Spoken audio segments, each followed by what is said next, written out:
The shiver of Oakhaven. The wind, a malevolent spirit, howled through Oakhaven, stripping the last defiant leaves from the skeletal oaks and rattling the ice-glazed panes of every cottage.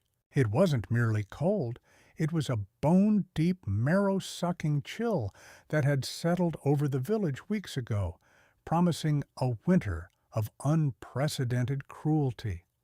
The snow, thick and unforgiving, buried the landscape under a shroud of white, turning familiar paths into treacherous, invisible traps. Every breath plumed into a cloud, every step crunched on the frozen ground, a soundtrack to the villagers' dwindling hope. Firewood, once stacked high against every wall, was now a precious commodity, measured out in miserly portions. The communal fire pit, usually a roaring beacon of warmth and camaraderie, had dwindled to a smoldering heap, its meager heat barely reaching the huddled figures wrapped in threadbare cloaks and patched furs. Faces etched with worry and hunger reflected the flickering embers. "Another few days like this," muttered Old Man Hemlock, his voice raspy with cold, "and we'll be burning the furniture." A morbid chuckle rippled through the small gathering, quickly suppressed by a collective shiver. "The scouts found nothing," sighed Alara, pulling her woolen shawl tighter around her thin frame. "The forest is barren. Even the deadfall is gone." A heavy silence descended, broken only by the mournful shriek of the wind. Desperation was a tangible presence, a cold hand clutching at every heart. The promise of spring felt like a forgotten fairy tale, replaced by the grim reality of endless winter. Yet, amidst this shared despair, one figure remained detached, a solitary sentinel against the encroaching snow. Elias Thorne, his back bowed but his movements precise, worked relentlessly outside his small, isolated cottage, a little distance from the main cluster of homes. He was a man of few words and fewer friends, his gruff demeanor and intense focus often misunderstood as indifference. His current obsession, a massive dugout he'd been excavating for months, was a source of endless speculation and ridicule. The dugout, currently a gaping maw in the earth, was covered by a patchwork of heavy tarpaulins, lashed down with ropes and weighted with stones. Steam, visible even in the dim light of late afternoon, occasionally plumed from beneath the edges, hinting at an unseen activity within. Elias moved with a methodical efficiency, shoveling frozen earth, reinforcing timber supports, and meticulously checking the integrity of his tarp roof. His calloused hands, impervious to the cold, never faltered. Young Finn Oakhaven, a boy of keen observation and restless curiosity, watched Elias from the shelter of his family's porch. Unlike the other villagers who dismissed Elias as a madman, Finn found himself drawn to the man's unwavering dedication. He'd seen Elias work through blizzards, through sleet, through nights so cold the very air seemed to crackle. He noticed the precision in Elias's every action, the way he tested each beam, smoothed each surface, as if the dugout were a living thing demanding careful attention. "Still at it, the old fool," sneered Garrett, passing Finn's house, his breath clouding around his words. "Wasting what little energy he has on that hole in the ground. What good will it do when we're all frozen solid?" Finn merely watched Garrett's retreating back, then turned his gaze back to Elias. He saw not foolishness, but purpose.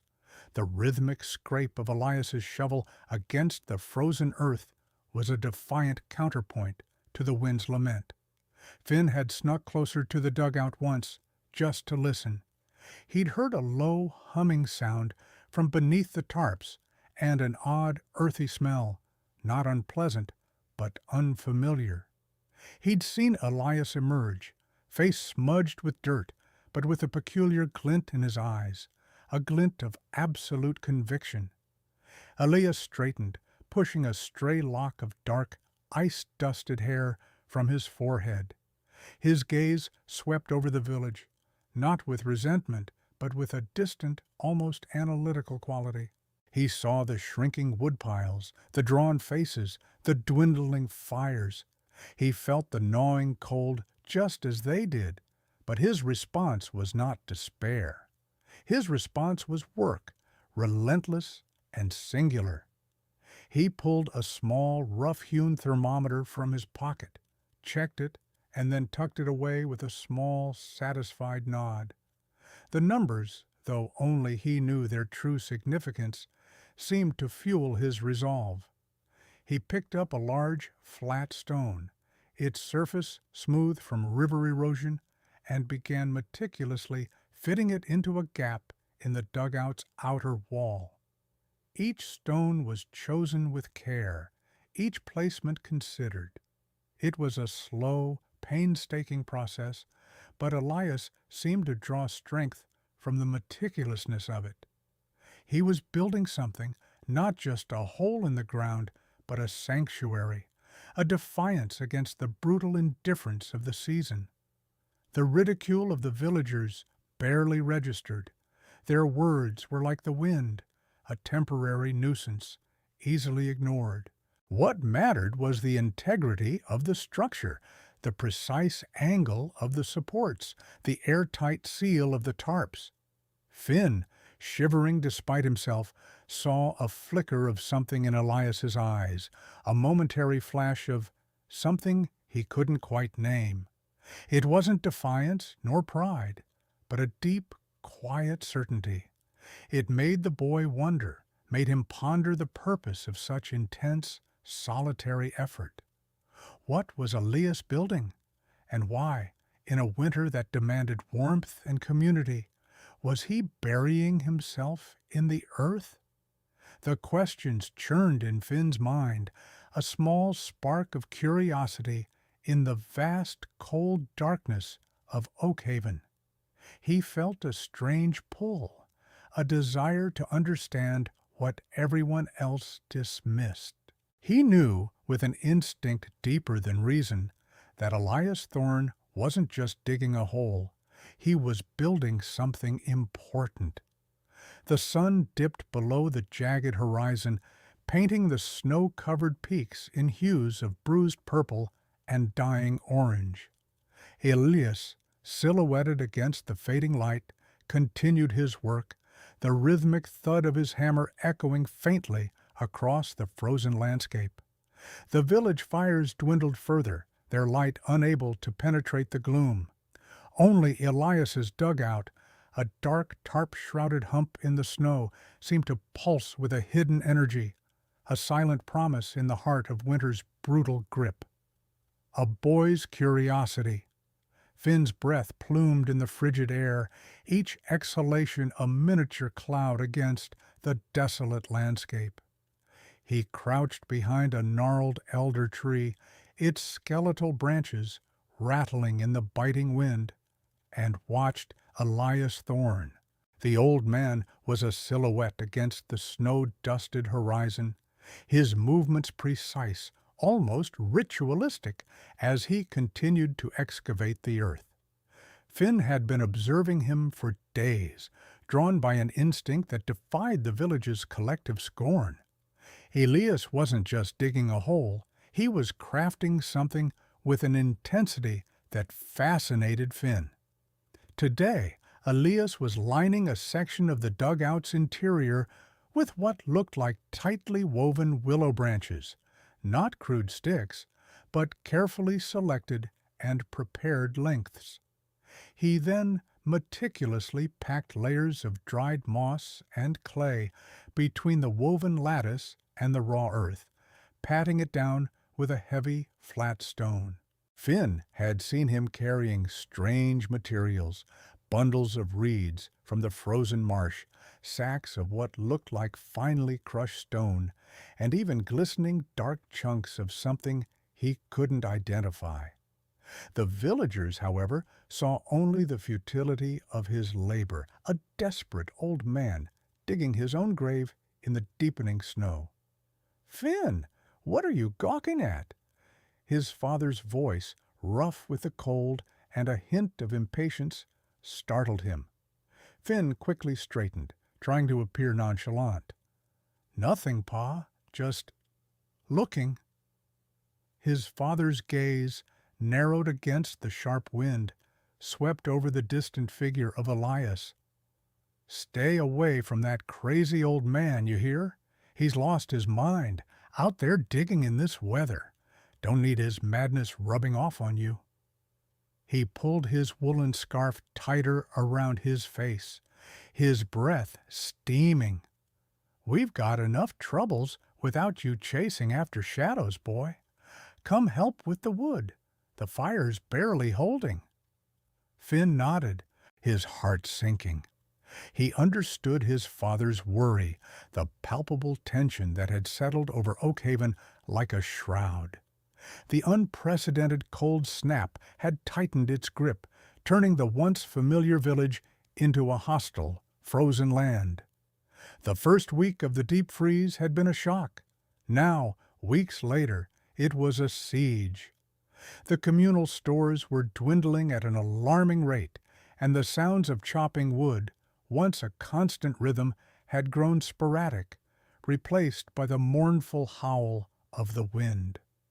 Later that evening, huddled by the meager fire, Finn listened as whispers of fear circulated through their small home. His younger sister, Alara, coughed weakly in her sleep, her breathing shallow and raspy. Across the village, the low, persistent wail of infants punctuated the still night, each cry a fresh stab of dread. Old Man Hemlock's youngest, a boy no older than 3, had succumbed to the cough just yesterday, his small body too frail to fight the relentless cold that had seeped into their bones. The Oakhaven children, once boisterous and full of life, moved with a listlessness that aged them beyond their years, their faces pale, their eyes dull. "The herbalist says she's running out of feverfew," Finn's mother murmured, her voice tight with worry, stirring a pot of thin turnip stew. "And the stores are almost empty. If this continues, I don't know what we'll do." His father grunted, his gaze fixed on the flickering flames. "The hunters found nothing again today. The game's gone, driven deeper into the mountains by the frost. Even the rabbits are scarce." A leaden silence descended, heavy with unspoken fears. Finn looked at his sister, her small chest rising and falling with effort. He thought of Elias, alone in the biting wind, tirelessly working on his strange project. The villagers dismissed him, but Finn couldn't shake the feeling that Elias knew something, saw something they didn't.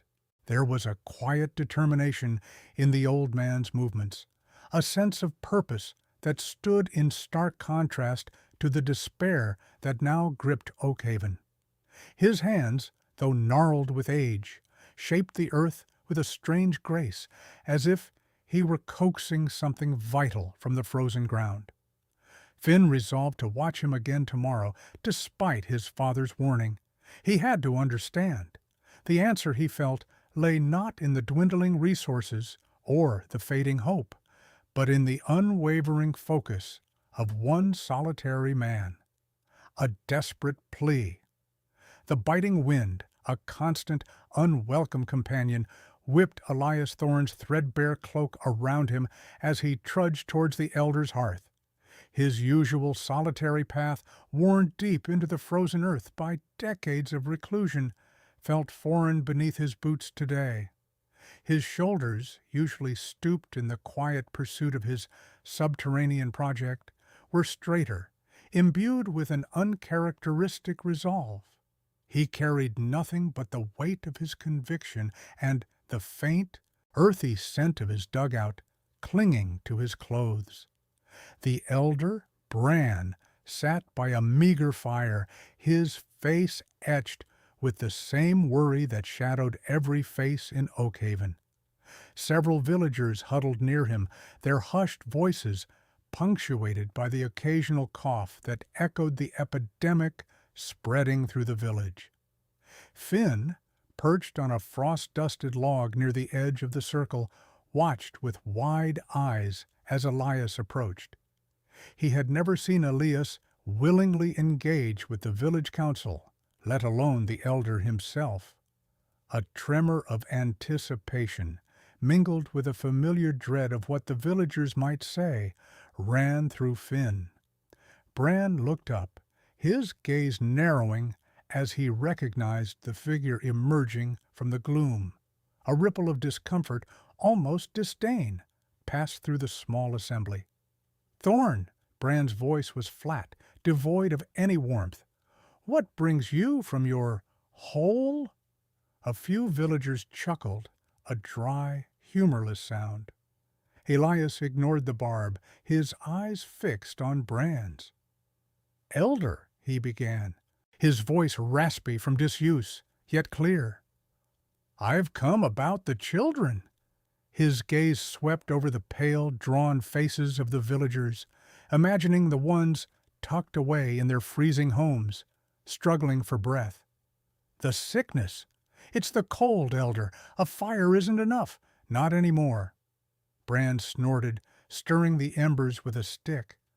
"We know it's the cold, Thorn. What good is stating the obvious?" "My dugout," Elias pressed on, his hands clenching at his sides. "It's finished, or nearly. It holds the warmth. Even without a fire, it stays above freezing, significantly above." He could feel the words struggling against years of silence, each one a small victory. The children, they could find refuge there, a place to recover, away from the biting air.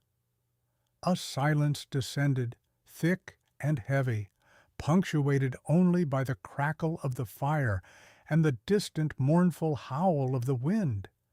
Then a single sharp laugh pierced the quiet. It came from Maeve, a woman known for her sharp tongue, her face contorted in a sneer. "His hole? You want us to put our sick children in that madman's dirt pit?" Her words, laced with venom, struck Elias like a physical blow. Others joined in, their laughter growing louder, coarser. "The madman and his dirt hole," someone muttered, and another repeated it, finding humor in the absurdity.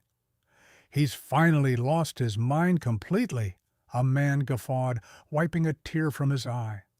Bran, instead of silencing them, merely watched Elias with an expression of weary pity. "Thorn," he said, his voice softer now, but no less dismissive. "Your project, it may be many things, but a sanctuary for the sick? No." He shook his head slowly. "Our children need proper care, warmth from a hearth, not some burrow you've dug out." He paused, then added, with a hint of condescension, "Go back to your work, old man. It's clear your mind has been addled by the cold." Elias stood there, unmoving, the laughter and derision washing over him. Finn watched, a knot forming in his stomach. He saw the flicker of pain in Elias's eyes, the slight slump of his shoulders that hadn't been there moments before. It wasn't anger that etched itself onto Elias's face, but a profound, almost desolate sadness. He had offered what he genuinely believed was a solution, a glimmer of hope, and they had repaid him with scorn. The old man didn't argue. He didn't raise his voice or plead further. He simply turned his back to the mocking villagers and began his slow, deliberate walk back towards the edge of the village, towards the hidden entrance of his dugout. The wind seemed to mock his retreat, tugging at his cloak, pushing him onward. Finn's chest ached with a strange mixture of anger and sympathy. The villagers' cruelty, their absolute refusal to even consider Elias's proposition, felt wrong. He remembered the quiet determination in Elias's movements, the precise placement of each material, the focused intensity that had pulled him to observe. Elias wasn't mad. Finn was certain of it. He was different, yes, but not mad. And his dugout, Finn intuitively felt, was more than just a dirt pit. It held a secret, a purpose the villagers were too blind or too afraid to see. A deep resolve settled in Finn's young heart. He would learn what that purpose was, even if he had to unravel it alone. The secret visit. The moon, a sliver of bone against the bruised twilight, offered little comfort as Finn slipped from his family's hovel. The village was a collection of hushed shadows, its usual evening hum replaced by a nervous quietude, punctuated only by the occasional cough from within a sick room. Each creak of the dry earth beneath his worn boots sounded like a thunderclap in the oppressive stillness, and he clutched the rough wool of his tunic tighter, the crisp air biting at his exposed skin. He had waited until the last lantern flickered out in Elder Brand's dwelling, until the last whisper of his parents' troubled sleep drifted from their shared pallet. His heart thrummed a frantic rhythm against his ribs, a mixture of fear and the intoxicating pull of forbidden discovery. The path to Elias Thorne's dugout was less a path and more a faint scar on the landscape, rarely trod by Oakhaven's wary inhabitants. Thorny scrub snagged at his trousers, and the skeletal branches of stunted oaks clawed at the moonless sky. The air grew colder with every step away from the village's sparse warmth, the chill seeping into his very bones. Doubts, like a flock of agitated ravens, began to peck at his resolve. What if Elder Brand was right? What if Elias was truly touched by madness, his dugout a mere hole in the ground, colder and more desolate than any other? The image of Elias's defeated slump as he'd walked away from the villagers' scorn flickered in Finn's mind, and with it a renewed surge of conviction. He had to see. At last, the low, mounded shape of the dugout emerged from the gloom, its tarp-covered roof a darker patch against the faint glow of the distant horizon. No smoke plumed from it, no inviting flicker of firelight betrayed its presence. It looked exactly as it had earlier, a humble, almost pathetic burrow. Finn hesitated, his breath pluming in front of him. A shiver, unrelated to the biting cold, traced its way down his spine, but then a faint, almost imperceptible waft of something different reached him.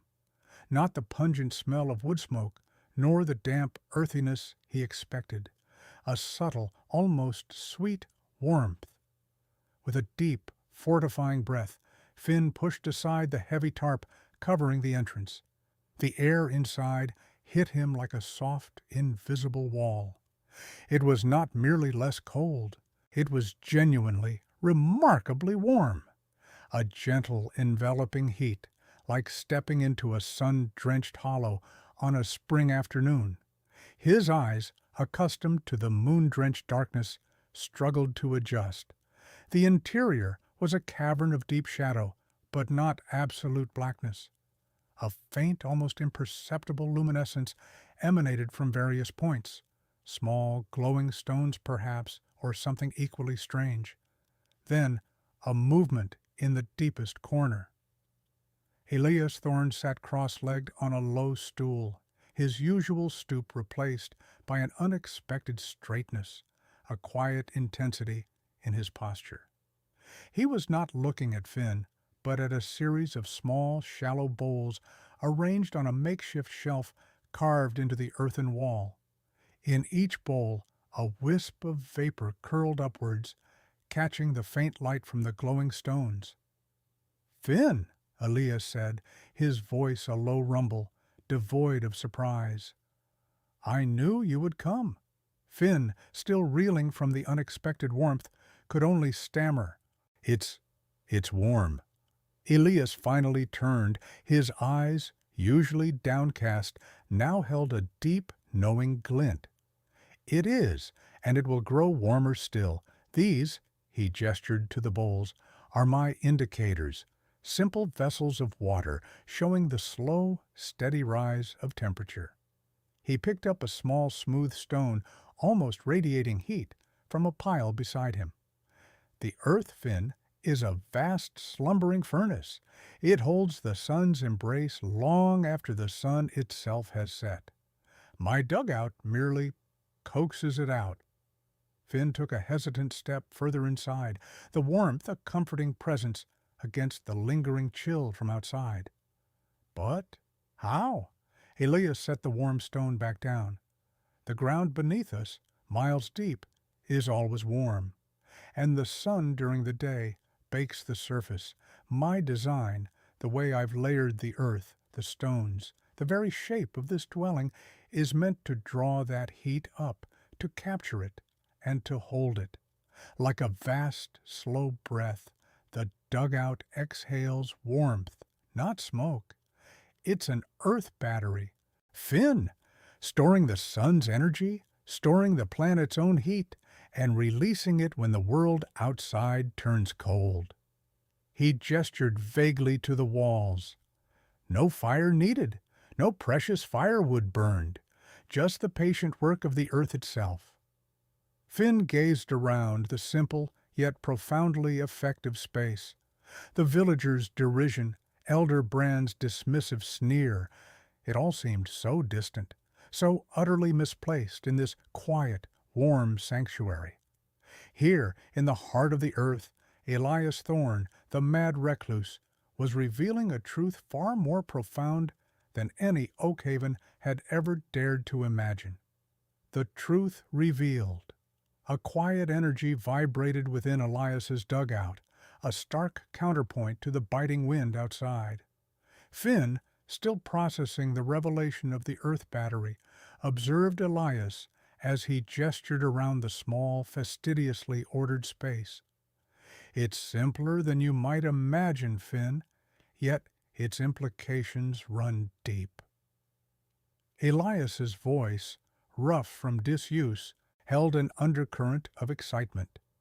"The earth itself is a vast reservoir of heat. Below the frost line, the temperature remains constant, even through the harshest winter. My battery, as you called it, is designed to tap into that." He indicated the packed earth walls, the layers of straw and clay Finn had initially dismissed as crude. These thick walls and floor insulate, yes, but they also serve as a thermal mass. During brief periods of sunlight, the precisely angled, south-facing entrance captures and stores solar energy. The sun's warmth permeates the earth, slowly, steadily. Elias paused, his gaze meeting Finn's, a flicker of comprehension passing between them. "But the true innovation lies in its connection to the deeper earth. I've installed a series of buried pipes, functioning like a lung, drawing up consistent, latent heat from below. It's a gradual, continuous exchange. The dugout doesn't merely retain heat, it harvests it. No fire, no smoke, just the earth-breathing warmth." A tremor of awe ran through Finn. This was not magic, but science, a profound truth hidden in plain sight. He recalled the villagers' skepticism, their dismissive snickers, the fear-mongering. They had perceived only the peculiar exterior, never contemplating the elegant system nestled within. Elias Thorne was not mad. He was brilliant. Elias offered Finn a coarse blanket and a small wooden stool. Rest. The night is long, and the cold relentless beyond these walls. Finn settled onto the stool, drawing the rough wool around him. The warmth was pervasive, a gentle embrace that seeped into his bones, banishing the shivers that had become a constant companion. He hadn't realized how deeply the cold had permeated him until it began to recede. A dry, persistent tickle in his throat eased slightly. He drifted in and out of a light sleep, Elias's quiet presence a comforting anchor. He awoke once to Elias stoking a small, silent lamp, meticulously charting something in a worn, leather-bound book. The air remained warm, fragrant with damp earth and a subtle herbal note, devoid of the acrid sting of wood smoke. When Finn finally stirred with the first hint of dawn, a faint gray light filtering through the small opening, he felt a strange blend of fatigue and renewed vigor. His head throbbed, and his chest felt heavy, but the bone-deep chill that had plagued him for weeks was gone. Elias, already awake, watched him with an unreadable expression. "You're unwell, boy. I could hear your breathing shift through the night." "I know," Finn rasped, his throat sore. "But I'm warmer. I haven't been truly warm in weeks." He pushed himself to his feet, a sudden wave of dizziness washing over him. He swayed, and Elias reached out a steadying hand. "You must go home. Your father will be worried." Elias's voice softened now, tinged with quiet concern. "Tell him what you saw, what you felt. They won't believe you easily, but perhaps the truth will find its way." The journey back to Oakhaven was a blur of biting wind and mounting exhaustion. Each step felt ponderous, his lungs burning with the frigid air. By the time he reached his family's hovel, his teeth chattered and a feverish flush colored his cheeks. His father, Hilara, was stirring the meager embers of their fire, his face etched with worry. "Finn, where have you been? I was about to search for you." His eyes narrowed, taking in Finn's pallor and the rapid tremor in his hands. "You look dreadful." "I went to Elias's dugout, Da," Finn whispered, his voice hoarse.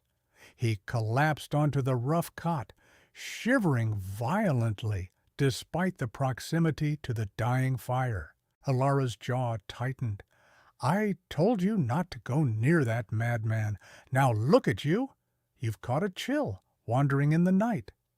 He pressed a calloused hand to Finn's forehead. "Burning up." "No, Da, you don't understand," Finn insisted, though his voice was weak. "It's not a chill from there. It's from before. But inside it was warm, warmer than this whole village, warmer than any fire." He coughed, a deep, rattling sound that shook his small frame. "He has an earth battery. He uses the earth's own heat. Passive solar, he called it. The ground. It warms the air." Hilara stared at his son, his face a mask of disbelief. "An earth battery? Finn, you're feverish. You're talking nonsense." He pulled a thin blanket over Finn, his touch surprisingly gentle. "The man is deranged, son. He's filled your head with fanciful tales." "No, Da, it's real. I felt it. There was no fire, yet it was warmer than our hovel is, with a full blaze." He explained it, how the earth itself provides the warmth, how the sun stores energy in the ground. Finn's eyes, though glazed with fever, pleaded with his father. "He's not mad, Da. He's found a way." Hilara looked at his son, truly looked at him. Finn was indeed feverish, his face flushed, his breath coming in ragged gasps. Yet, beneath the illness, There was a conviction in his eyes that Alara had rarely seen, a conviction that warred with everything he had been taught, everything the village elders preached. He had dismissed Elias Thorne as a fool, a danger, but Finn, his own son, was now burning with an illness, yet speaking of a warmth that defied explanation. A seed of doubt, cold and unwelcome, began to sprout in Alara's mind. A skeptic's shock. The morning air, a raw blade, carved at Alara's ears, a brutal testament to winter's iron grip. Finn, still pallid, but with a nascent, almost frantic glint in his eye, had spent the night caught between shuddering tremors and fervent pronouncements about Elias Thorne's dugout. "It's warm, Father, warm without a single ember," he'd rasped, his voice raw. Alara had initially dismissed it as feverish nonsense, but the sheer conviction in Finn's gaze, the surprising strength with which his small hand had gripped Alara's, had planted a stubborn seed of doubt.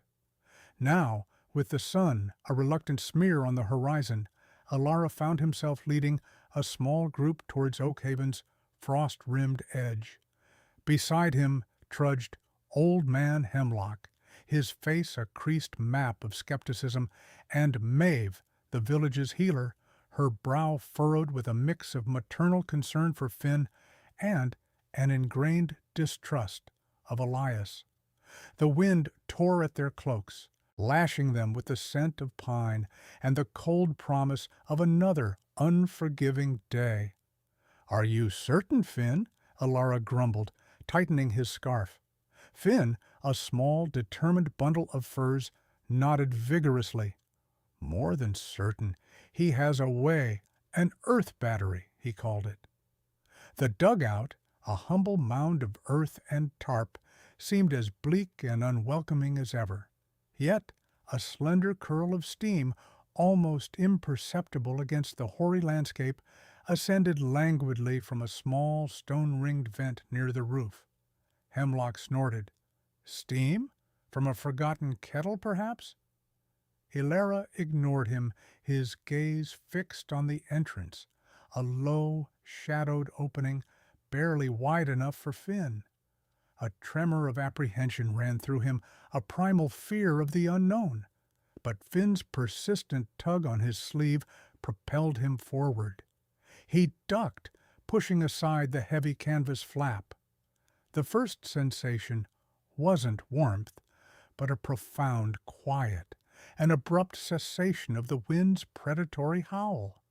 Then it enveloped him, a wave of gentle, pervasive heat, like stepping into a waking dream. It lacked the biting, smoke-laced intensity of a village hearth, feeling instead softer, more encompassing.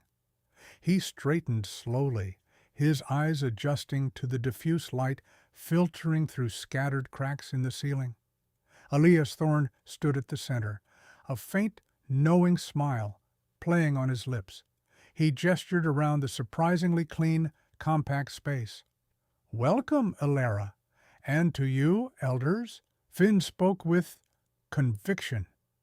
Hemlock, who had followed Alara, stumbled back slightly, his eyes wide, a guttural sound escaping his throat. "By the spirits, it's summer in here!" He fumbled at his belt, producing a crude animal gut thermometer. His gnarled fingers trembled slightly as he held it aloft, squinting at the markings. A soft gasp escaped Maeve's lips, her earlier skepticism dissolving into raw astonishment. 52 degrees, Hemlock whispered, his voice cracking. 52 degrees without a single flicker of fire. He repeated the number as if needing the auditory confirmation to truly believe. Outside, the temperature hovered near zero. The disparity was monumental, illogical. Alara felt the warmth seep into his very bones, expelling a deep chill he hadn't realized he carried. He looked at Elias, then at Finn, whose face was radiant with vindication. "How?" Alara began, his voice a mere whisper. Elias simply smiled, a quiet triumph in his eyes. "The earth provides, if you know how to ask." Word tore through Oakhaven like a prairie fire, each recounting more elaborate than the last. "The hermit's dugout? It's a furnace." "No fire," they claim, "just the ground itself." Some whispered of shadow magic, of Elias striking a grim bargain. Others, the most desperate, spoke of a miracle, a divine reprieve in their freezing village. Children huddled close to their parents, eyes wide with a mixture of fear and wonder, listening to the hushed, urgent tones. Initial disbelief soon yielded to an insatiable curiosity. People who had once shunned Elias Thorne now found themselves drawn to the wood's edge, peering at the unassuming mound, their breath frosting in the frigid air.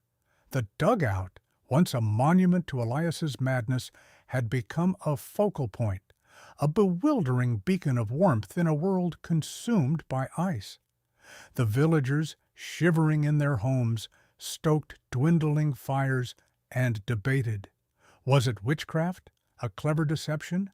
Or had Elias Thorne, the man they had all dismissed as mad, truly found a way to defy winter's cruel grip? The answer, whatever it proved to be, held the twin specters of profound hope and terrifying uncertainty. The trial of hope. The air in the longhouse, usually a cacophony of hushed conversations and rustling furs, was thick with an unnatural quiet. Elias Thorne stood near the central hearth, the fire's glow reflecting in his eyes, a flicker of something close to triumph in their depths. Finn, perched on a rough-hewn bench beside his mother, Elara, watched Elias with an intensity that belied his years, a silent testament to the bond forged in shared curiosity. The elders, their faces etched with the harsh realities of countless winters, consulted in low tones. Finally, Elder Maeve, her silver braid catching the firelight, cleared her throat, drawing all eyes. "The warmth in Elias's dugout," she began, her voice steady but resonant with the weight of her words, "is undeniable. Yet the method, it remains beyond our understanding." A collective murmur rippled through the gathered villagers. "We cannot risk Oakhaven's children on an unknown, but neither can we ignore a potential miracle." She paused, her gaze sweeping across the anxious faces. "Therefore, we will conduct a trial. Tonight, the sickest among our children, those whose coughs rack their small bodies, whose fevers burn brightest, will spend the night in the dugout. Their mothers will accompany them." A gasp, sharp and sudden, cut through the quiet. Elara instinctively tightened her arm around Finn. "This is madness!" A man's voice boomed from the back, quickly joined by others. "To trust our children to a hermit's strange magic? What if it's a trick? What if it's worse than the cold?"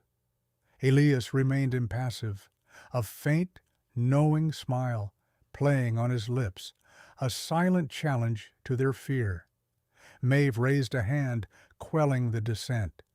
"The children will be closely observed. 3 of our most trusted women, besides the mothers, will stand vigil outside the dugout's entrance. No one enters or leaves until dawn breaks. At first light, we will know." Her eyes, ancient and unyielding, met Elias's. "Do you agree to these terms, Elias Thorne?" Elias nodded, his gaze unwavering. "The earth will speak for itself." As dusk painted the sky in shades of bruised purple and deep indigo, a somber procession made its way across the snow-laden common. 6 mothers, their faces a mixture of fear and desperate hope, clutched their bundled children. The children, pale and listless, were wrapped tightly in furs, their small coughs echoing faintly in the crisp air. Finn, bundled in his thickest tunic, stood with Alara and the other villagers, a silent observer at a respectful distance from the dugout. The flickering light of lanterns cast long, dancing shadows, distorting the familiar landscape into something eerie and foreboding. One by one, the mothers ducked through the low opening of the dugout, disappearing into the earth. The three chosen watchers, their faces grim, positioned themselves by the entrance, their breaths pluming white in the frigid air. The silence that fell over Oakhaven was profound, broken only by the occasional mournful howl of the wind and the nervous shuffling of feet. Finn felt a tremor of apprehension, not for Elias, but for the children, for the weight of hope and despair that hung in the air. He glanced at Elias, who stood a little apart, his silhouette stark against the fading light, his expression unreadable. The night stretched on, interminable and cold. Villagers huddled in their homes, but sleep was a fleeting visitor. Many, like Finn and Alara, ventured out periodically, drawn by an invisible cord of anxiety to the distant dark mound that was Elias's dugout. The air temperature plummeted, biting at exposed skin, a stark reminder of the deadly enemy they faced. Just before dawn, as the first faint blush of rose touched the eastern horizon, Elder Maeve, accompanied by the other elders, approached the dugout. A hushed crowd followed, their breaths misting in the frigid air, their faces etched with a night of worry. The three vigil keepers, stiff and weary, stepped aside. Maeve knelt, her gloved hand pushing aside the heavy tarp covering the entrance. A wave of warmth, soft and undeniable, flowed out, chasing away the biting cold. A collective gasp rippled through the crowd. Maeve peered inside, then slowly a faint smile creased her lips. "They are breathing easily," she announced, her voice thick with emotion. "The coughing has ceased." Then a small, sleepy voice from within the dugout chirped, "Mama, I'm hungry." A wave of joyful, tearful sobs erupted from the mothers. One by one they emerged, their faces radiant, their children nestled against them. The children's eyes, no longer dulled by fever, looked around with renewed curiosity. Their cheeks, though still pale, had lost the sickly flush of illness. Finn watched, a wide, triumphant grin spreading across his face, his gaze finding Elias.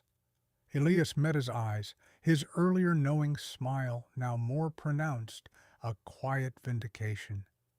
The dugout, once a symbol of Elias's madness, had become Oakhaven's unlikely beacon of hope, embrace, and expansion. The pale morning sun, a reluctant promise against the lingering chill, etched long shadows across the snow as Elder Maeve addressed the villagers. Her voice, usually softened by age, now carried an unexpected resonance. "We have been blind," she declared, her gaze sweeping the hushed assembly. "Blind to a profound gift in our midst, obscured by ancient fears and the thick shroud of pride. Elias Thorne, the man we spurned, whose inventive spirit we dismissed, has illuminated a path to warmth, to recovery, to life itself." A ripple of murmurs spread, not of protest, but of dawning recognition. Maeve raised a hand, commanding silence. Our children, our precious young ones, stood on the brink. This man, with his quiet dedication and incisive mind, pulled them back. His crazy dugout, as some derided it, is no longer folly. It is our salvation. She turned, her eyes finding Elias, who stood slightly apart, still reserved, still braced for rejection. A genuine smile softened her features. Elias Thorne, We owe you more than mere words can express. We owe you our trust, our profound gratitude, and our unwavering support. Among the younger villagers, Finn felt a surge of vindication. He had perceived the quiet conviction in Elias's eyes, the unyielding certainty that had defied the village's scorn. Now, watching the faces of his neighbors transform from skepticism to acceptance, a different warmth bloomed within him. The air, though still crisp, felt lighter, imbued with a nascent hope that had been absent for weeks. Maeve continued, her voice now charged with practical urgency. This single dugout is a beginning, but it is not enough. Our village needs more. Our ailing need more. We must learn from Elias. We must collaborate with him. Who among you will cast aside judgment and grasp a shovel? Hesitant glances were exchanged. Then, surprisingly, old Thomas, notorious for his grievances and distrust of outsiders, stepped forward first. "My back ain't what it used to be," he grumbled, a flicker of resolve in his eyes. "But I can still dig. For the children." His rough words fractured the dam. Soon others followed. Young men, their faces etched with determination. Women whose hands bore the calluses of years of toil. Even a few older children, their shyness eclipsed by curiosity. Elias, who had steeled himself for continued isolation, watched in stunned silence as the villagers, once his accusers, now formed a line, awaiting instruction. Finn was among them, his shovel already resting over his shoulder, his eyes bright with eagerness. "We begin with principles," Elias said, his voice a little raspy from disuse, but gaining strength with each syllable. He gestured to the existing dugout, explaining how the earth itself became an insulator, how carefully packed layers trap the sun's meager warmth, how the deep excavation shielded against the biting winds. He described the process of creating a thermal mass, a bedrock of dense materials that would absorb and slowly release heat, maintaining a steady, comfortable temperature even through the longest, coldest nights. The villagers listened intently, their questions a blend of practical concerns and burgeoning wonder. They learned about optimal depth, the strategic placement of entrances to minimize heat loss, the vital importance of compacting the soil. Hands that had only ever wielded axes or woven baskets now learned to measure, to dig with precision, to comprehend the subtle nuances of earth and insulation. The rhythmic thud of shovels biting into the frozen ground became Oak Haven's new pulse. The air, once heavy with despair, now hummed with purpose. Neighbors who had barely exchanged words for years found themselves working shoulder to shoulder, sharing tools, offering advice, and even, tentatively, smiles. The communal effort was a revelation. Children, no longer confined indoors by illness, watched with wide-eyed fascination as new dugouts began to take shape, emerging like moles' burrows from the snow. Finn, working closely with Elias, felt a connection deepening between them. He wasn't merely digging, he was learning, observing Elias's meticulous attention to detail, his quiet patience.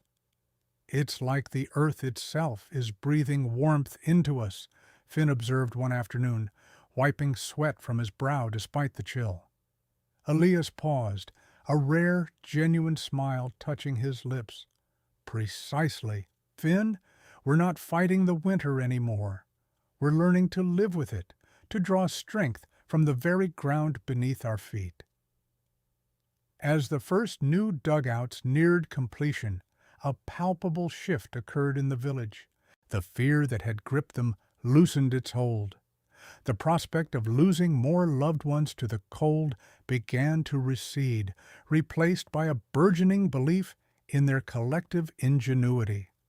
The Earth Battery, once a solitary marvel, was expanding, replicating, promising a future where Oakhaven might not just survive the winter, but thrive within its embrace. The shared labor, the shared knowledge, the shared hope forged a new Oakhaven, warmer not just in body, but in spirit. Oakhaven reborn. Oakhaven transformed with the turning seasons. Winter's icy grip yielded to a spring not just of new shoots, but of new foundations. Summer hummed with the symphony of hammers and spades, a valley echoing with dedicated rebuilding. By autumn, smoke curled from sturdy new chimneys, not solely hearth fires, but ingenious vents from the earth batteries now integral to every home. The shift was gradual yet profound. Dilapidated wattle and daub huts, once symbols of Oakhaven's hardship, gave way to structures that seemed to rise organically from the land itself. These were no mere dugouts. They were thoughtfully designed, half-submerged dwellings with thick, insulated walls of packed earth and stone, their sod-layered roofs forming living green blankets against the elements.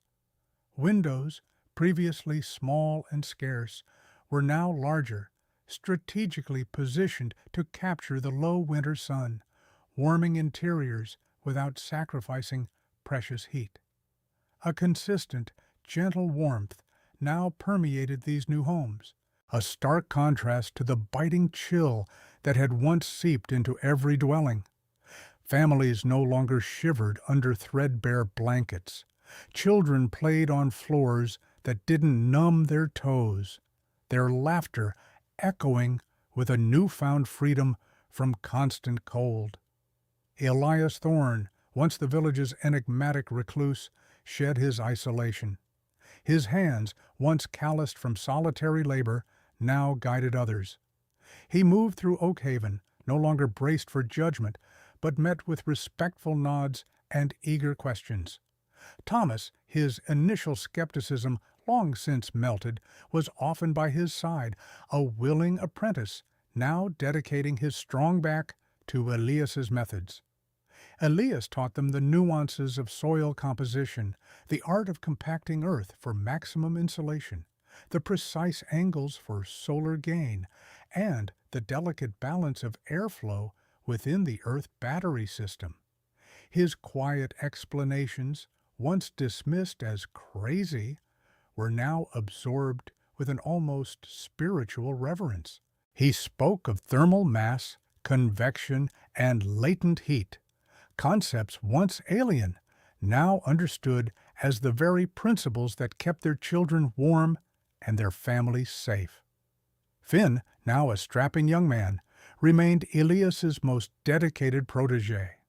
Possessing a keen eye and an inquisitive mind, much like Elias himself, he often walked with his mentor through the village.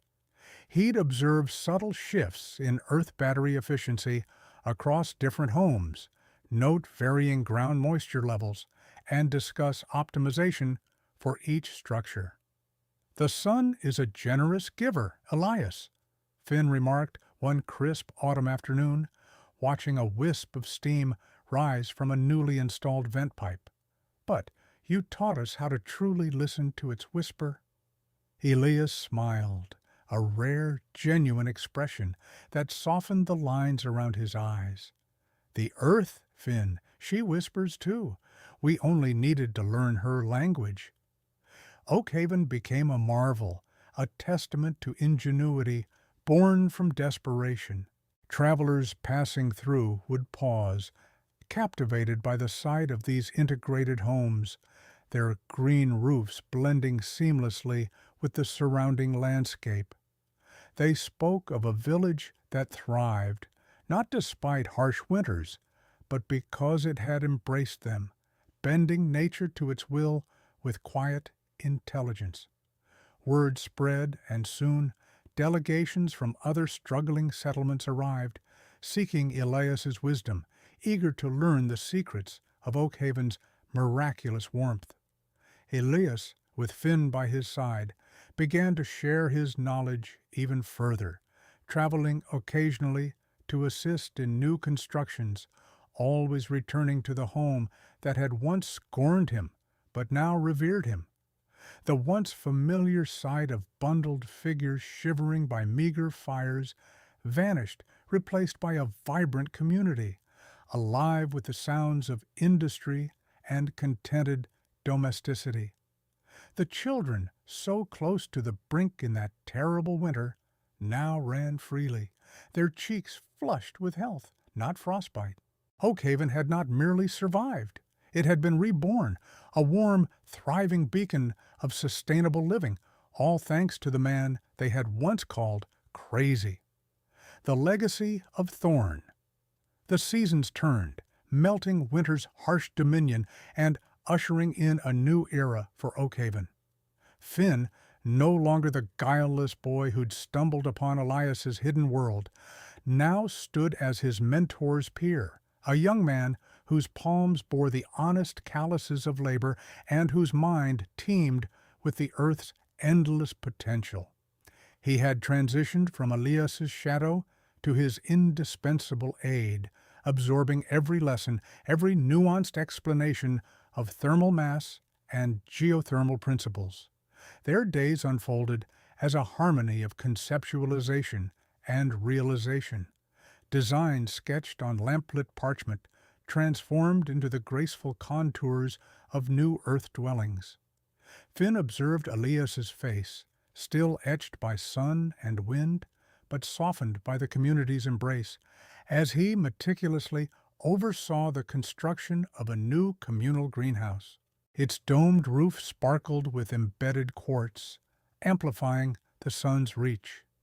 "The soil remembers the sun's touch, Finn," Elias murmured, adjusting a reinforcing beam. "Our task is simply to help it hold that memory." Finn nodded, already picturing the subterranean network of pipes circulating captured warmth, ensuring a year-round bounty of vital herbs and vegetables, even through Oakhaven's now brief, mild winters. Evenings frequently found them in Elias's original dugout, a space that now felt less like a recluse's sanctuary and more like a revered workshop. The air, perpetually a comfortable 60 degrees, hummed with the quiet industry of thought. One crisp autumn night, as a gentle current sighed through the ventilation, Finn unrolled new schematics across Elias's rough-hewn table. "I've been considering the communal bathhouse," he began, tracing a complex series of conduits. "Instead of individual earth batteries, what if we utilized a centralized geothermal well, tapping deeper into the planet's constant core heat? We could then shunt the surplus warmth into the adjacent drying sheds, significantly boosting efficiency for the weavers and tanners." Elias leaned in, his gaze still keen behind a lattice of fine lines, dissecting the diagrams. "A deeper well that presents challenges with drilling and the potential for mineral deposits to foul the lines over time, but the energy return, it could be phenomenal. We'd need to engineer a robust filtering system, perhaps a sequence of sand and gravel beds before the water reaches the primary heat exchangers." He paused, stroking his chin. "And the material for the well casing would need to withstand elevated pressures and temperatures. What were your thoughts on that?" Finn gestured to a section of the drawing. "I've been experimenting with a novel clay mixture, reinforced with woven willow branches, then fired at a higher temperature. It forms a remarkably dense, non-porous ceramic that might hold up. The villagers in the southern settlements have been employing something similar for their water storage." Elias's smile was subtle, yet genuine. "Always looking beyond Oakhaven, precisely as I taught you. This is excellent, Finn. This is how we continue to evolve.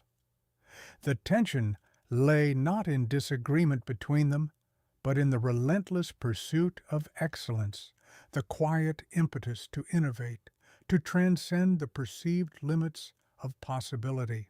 Each new design, each refined technique represented another stride towards a more secure, more comfortable future.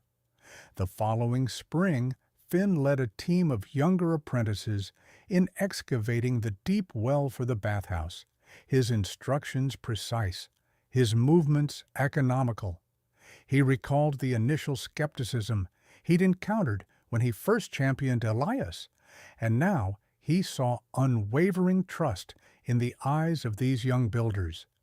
The earth yielded its treasures under their careful hands, and soon plumes of steam ascended from the newly completed communal bathhouse, a testament to Finn's vision and Elias's foundational wisdom.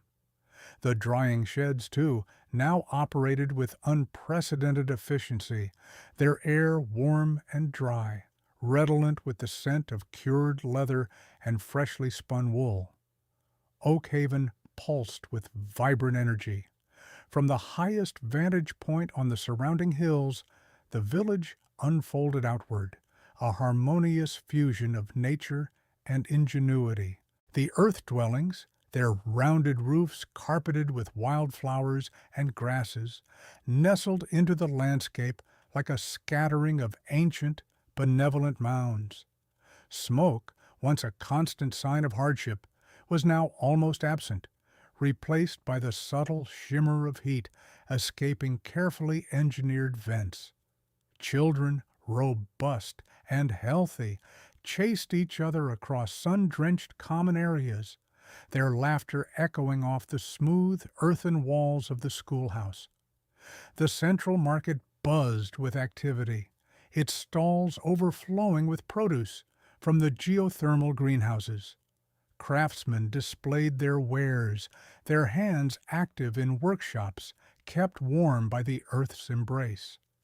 The air, though carrying the crispness of spring, always held a comforting underlying warmth, a constant reminder of the miraculous system that had preserved them all. Elias, now revered as the village's elder statesman and chief innovator, frequently stood in the central plaza, observing the life he had helped cultivate. His gaze would invariably find Finn, who was often amidst a bustling construction site, dirt on his hands and a thoughtful expression on his face, guiding a new generation of builders. The earth battery, once Elias's secret, was now Oakhaven's heartbeat, its legacy secured not just in stone and soil, but in the thriving, resilient spirit of its people.